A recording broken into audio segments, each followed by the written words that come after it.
Hello friends, welcome my classes to AM to PM classes. आज हम लोग पढ़ने वाले हैं वर्ण परिचय की।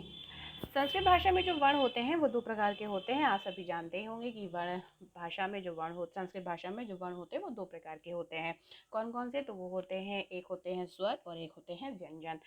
स्वर जो वर्ण होते हैं उनको हम अच भी कहते हैं, ठीक है। इनको हम क्या कहते हैं? इनको हम अच भी कहते हैं।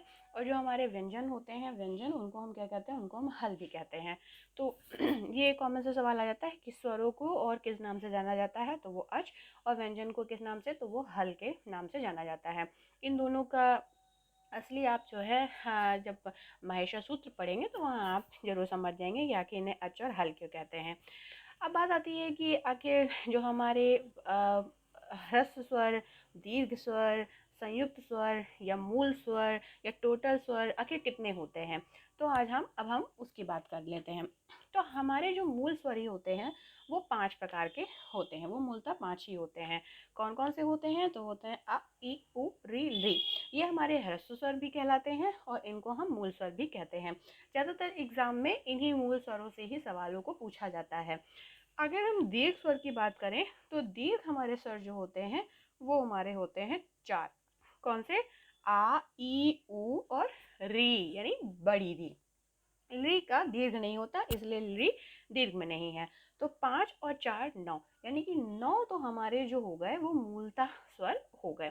अब इनमें संयुक्त स्वर भी, जिन्हें हम दीर्घ स्वर कहते हैं, जो होते हैं ए, आए, ओ, आओ, ये 4 और जोड़ दिए जाते हैं।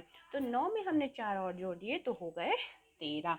यानी कि हमारे जो अच होते हैं वो 13 वर्ण होते हैं। तो ये जरूर याद रखिएगा कि कौन कौन से होते हैं, कौन ह्रस्व है, कौन दीर्घ है और कौन संयुक्त स्वर होते हैं। अब हमने अच की तो बात कर ली, अब हम बात कर लेते हैं व्यंजन की। तो व्यंजन जो होते हैं वो हमारे 5 वर्गों में विभाजित किए गए हैं। उन 5 वर्गों को हम कहते हैं कवर, चवर, टवर, तवर, पवर, ठीक है। यानी कि ये हमारे हो गए 5 वर्ग, ठीक है, ये 5 वर्ग। अब इन 5 वर्गों में 5 वर्णों को शामिल किया जाता है। तो ये 5 गुणे 5 यानी कि टोटल हो गए 25 वर्ण। यानी कि ये 25 वर्णों को हम व्यंजन के अंतर्गत रखते हैं। अब कवर्ग में कौन कौन से आते हैं ये जान लेना बहुत ज़रूरी होता है, क्योंकि आगे संधियों में ये आपका बहुत ज़्यादा फ़ायदा करने वाले हैं, इसलिए इनको ज़रूर याद रखिएगा। तो कवर्ग में जो होते हैं वो क, ख, ग, घ, अंगा। च वर्ग में च, छ, ज, झ, इया। ट वर्ग में ट, ठ, ड, ढ, अड़। त वर्ग में त, थ, द, ध, न। और प वर्ग में पा, फा, बा, भा, मा। ये हमारे इन व्यंजन में वर्गों के अंतर्गत का कवर, चवर, टवर, तवर, पवर के अंतर्गत बांट दिया जाता है। तो ये टोटल 25 वर्ण होते हैं। इनके अलावा हमारे 4 अंतस्थ वर्ण भी होते हैं, जो कि होते हैं य, रा, लावा। कौन कौन से होते हैं? या, रा, ला और वा। अक्सर एग्जाम में सवाल जरूर आता है कि इनमें से कौन सा अंतस्थ व्यंजन वर्ण है या कौन सा अंतस्थ वर्ण नहीं है। तो अगर आपको ये चारों याद है तो आप आसानी से इन चारों में से 3 को पहचान के एक को गलत करके अपना उत्तर को सही कर लेंगे। एक वर्ण आता है और एक होता है ऊष्म वर्ण। ऊष्म वर्ण कौन से होते हैं? ये भी 4 होते हैं। इनको भी जानना बहुत आसान है। श, स, सा और ह, ये 4 ऊष्म वर्ण होते हैं। इनसे भी सवाल अक्सर आता है कि इनमें से कौन सा ऊष्म वर्ण है या नहीं है। तो आपको चारों वर्ण पता होंगे तो आप उनमें से है या नहीं का उत्तर आसानी से निकाल लेंगे। तो ये हमारे 4 अंतस्थ वर्ण की बात हो गई और 4 ऊष्म वर्ण की बात हो गई।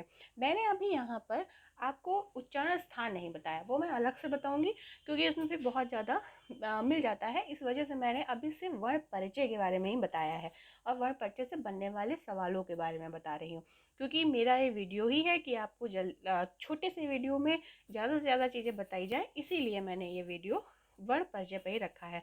मेरा जो अगला वीडियो होगा वो इसके ऊपर ही होगा कि इनका उच्चारण स्थान क्या है। वापस अपने वीडियो पर लौटते हैं और अब बात करते हैं अयोग वाह की। अयोग वाह जो होते हैं वो भी 4 प्रकार के होते हैं। पहला होता है अनुस्वार, दूसरा होता है विसर्ग, तीसरा होता है चंद्र बिंदु और चौथा होता है चंद्रयागत ध्वनि। चंद्रयागत ध्वनि, इनका आप क्या कहते हैं चिन्ह जरूर याद रखिएगा। अनुस्वार का आपने देखा ही होगा, जैसे आप लिखते हैं अंकुर, ठीक है। तो ये जो आपका ये होता है ना, ये आपका अनुस्वार होता है। जैसे आप कहते हैं रामः, तो ये जो आपका ये है, ये आपका विसर्ग है, यानी कि ये आपका एक अयोग वाह है। जब आप लिखते हैं चंद्र बिंदु, चंद्र बिंदु का तो आप सभी जानते होंगे। चंद्र बिंदु जैसे आप लिखते हैं चंद्रमा, ठीक है, तो ये आपका एक अयोग वाह है। और एक होता है चंद्रियागत, ठीक है। तो ये इसमें क्या होता है, इसमें और चंद्रबिंदु में क्या होता है कि चंद्रबिंदु में यहाँ पे एक बिंदी रखी होती है और चंद्री आगत में ये बिंदी नहीं होती है, तो ये आपका हो जाता है चंद्री आगत। इनके अलावा आप इन्हीं व्यंजनों में जो क ख ग घ अंगा, च छ ज झ इया, ट ठ ड ढ ड़ा, त थ द ध न, प फ ब भ म, ये जो 5 वर्ण हैं, ये जो 5 वर्ण हैं, ये आपके अनुनासिक वर्ण कहलाते हैं। अनुनासिक, अनुनासिक क्यों कहलाते हैं? क्योंकि ये नाक से बोले जाते हैं। अंग, इया, ण, न, म। तो हम एक तरह से अब मैं यहाँ नाम नहीं ले सकती किनका, लेकिन समझ लीजिए उन्हीं की तरह हम नाक से इन वर्णों का उच्चारण करते हैं। इसी वजह से यहाँ पर ये वर्ण जो होते हैं अनुनासिक होते हैं। इनकी संख्या कितनी होती है? 5वीं। 5 वर्ण होते हैं और हर वर्ग के जो आखिरी वर्ण होता है वो अनुनासिक वर्ण होता है। तो यहाँ पर आज हमारा वर्ण परिचय का जो इंट्रोडक्शन था वो मैंने आपको बता दिया। वर्ण परिचय क्या है, कितने प्रकार के होते हैं, किनको हम किस नाम अन्य नाम से भी जानते हैं। हमने मूल स्वर जान लिए, हमने कुल स्वर जान लिए, हमने व्यंजन जान लिया, अंतस, ऊष्म वर्ण, अयोग व अनुनासिक, आज हमने इन सब के बारे में पढ़ लिया। मेरा अगला वीडियो जो होगा वो उच्चारण स्थान के बारे में होगा। और अगर आपने अभी उच्चारण स्थान के बारे में नहीं जानते हैं, आप नए हैं और आप टेट सीटेट देने वाले हैं, आपने संस्कृत विषय लेकर आप उन्हें उसका एग्ज़ाम देने वाले हैं, तो आप मेरे चैनल को सब्सक्राइब जरूर करें। और मेरा वीडियो पसंद आया हो या आपको कोई सवाल हो तो आप उसे कमेंट बॉक्स में डालें। वीडियो पसंद आया हो तो लाइक करें और मेरे चैनल को सब्सक्राइब करें। नमस्ते।